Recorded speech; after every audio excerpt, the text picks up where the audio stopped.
Hey everyone, welcome back Critical Coverage. Today, we're diving into a hot topic in Congress. Hawley is pushing for Trump's Small Business Administration nominee to dismantle Biden-era fraud while uplifting rural businesses. Let's break down what this means for small business owners across America. In recent years, the SBA was heavily focused on a broad racial equity agenda. Programs like the 8A program and the Restaurant Revitalization Fund often required companies to meet racial criteria to qualify for funding. Federal courts even ruled some of these requirements unconstitutional. About the priorities at SBA, I noticed that on day one of his administration, the last president issued an executive order directing federal agencies to adopt a broad racial equity agenda. And that was particularly a focus of SBA over the last 4 years. In fact, according to one report, by far the largest program that uses racial preferences in the federal government is the 8A program run by SBA. To be eligible for it, companies had to show various racial and other characteristics in order to access funding. A federal court in Tennessee ruled it unconstitutional. Another federal court struck down a similar requirement, also administered by SBA, the Restaurant Revitalization Fund. Here's my question to you. President Trump has now, thankfully, with his own executive order, said we're going to put a stop to these DEI programs. How do you see implementing that at SBA, and will you get SBA refocused on actually helping small businesses, no matter who the owner is, no matter where they are? There'll be no tipping of the scales in order to fit some bureaucrat's agenda. We're going to help those in need, get them stood up. We're going to execute on the mission of SBA. Tell us what you'll do about that. Senator, thank you. Thank you, and I appreciate the time we spent in your office discussing these matters.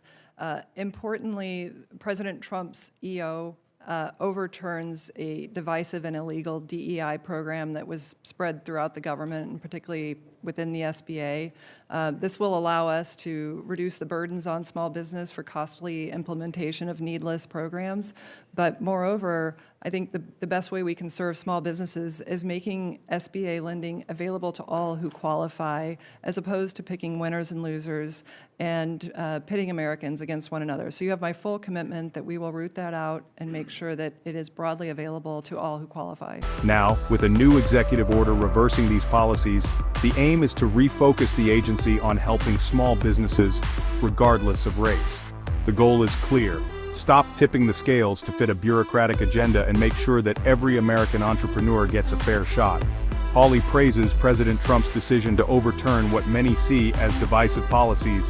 The new directive is all about making SBA lending available to all who qualify, without bias or favoritism. Instead of picking winners and losers, the focus shifts to strengthening small business support across the board. This means reducing burdensome DEI programs and streamlining access to capital. If you're as excited as I am about a fairer, more efficient SBA, hit that subscribe button for more updates. The last administration's Small Business Administration was focused on this DEI agenda. What it was not doing was helping people in rural areas of the country, like most of my state. In FY24, just to take one example, SBA made 103,000 loans. Only 12,000 of those went to rural businesses. That's just over 12%. Of SBA's $56 billion in capital last fiscal year, only $6 billion went to rural businesses. That's just 11%. There, you want to talk about inequity. There's an imbalance between urban and rural. And listen, we've got urban centers in my state as well. I'm all for small businesses in urban centers getting what they qualify for. But would you agree with me that our small businesses in rural America are extremely important? They are often the lifeblood of our communities, like the small town where I grew up, 4,000 people relies on small businesses. What will you do to make sure that small business in rural America is a priority, that they're getting access to the funds that they qualify for, and we're doing everything we can to help these small businesses revitalize these communities? Well, Senator, not only do I agree with you, I've lived it. I was raised in a family of fourth-generation small business. My nearest town had 600 people in it, and my high school had 8 small towns. Many of my fellow students' parents were small business owners. I saw the hard work that they did, the complexity of dealing with increased federal regulation even back then, and we have to ensure that small businesses in rural communities are getting the support they need.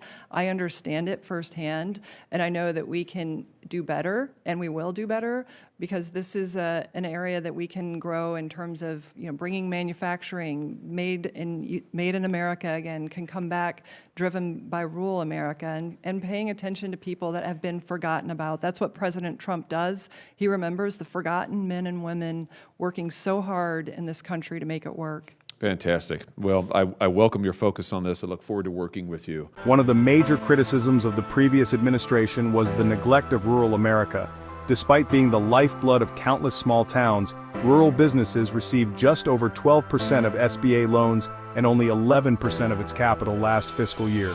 Rural communities deserve robust support because they're the engine that drives local economies and brings manufacturing back home.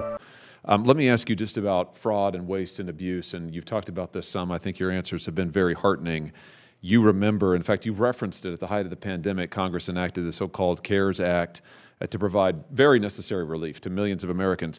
We also, at the same time, created, however, a special inspector general to monitor any fraud and abuse in that program. Now, for reasons that continue to elude me, the last administration, the last president, when he came to office, almost immediately limited the remit of this special inspector general, then tried to effectively defund it. And now we find out hundreds of billions of dollars were wasted or fraudulently dispersed or not properly paid back under these programs. Would you agree with me that we need the special inspector general, SIGPER? We need that office to be properly funded. We need it to be given the jurisdictional authority that it deserves. Senator Ernst has a bill to make sure that SIGPER gets that jurisdictional authority. Would you support that? And can you talk to us about the need to be rooting out fraud and abuse and corruption? Absolutely, Senator. If I'm confirmed, I look forward to working with this committee to have a higher standard of accountability, to act with more urgency, to have a zero-tolerance policy with regard to fraud, and to making taxpayers whole. We have to get back to that accountability and getting those funds back into taxpayer hands as soon as possible. The new vision is clear. Empower these communities by ensuring they have the funds and resources they need to thrive. Fraud and misuse of funds have been a serious issue, especially with the relief measures enacted during the pandemic. The dismantling of problematic DEI initiatives is only part of the solution. There's a renewed focus on accountability, with calls for a properly funded and empowered Special Inspector General to clamp down on fraud and waste. The objective is simple: make sure every dollar goes to support those who need it most, and bring those responsible for mismanagement to account.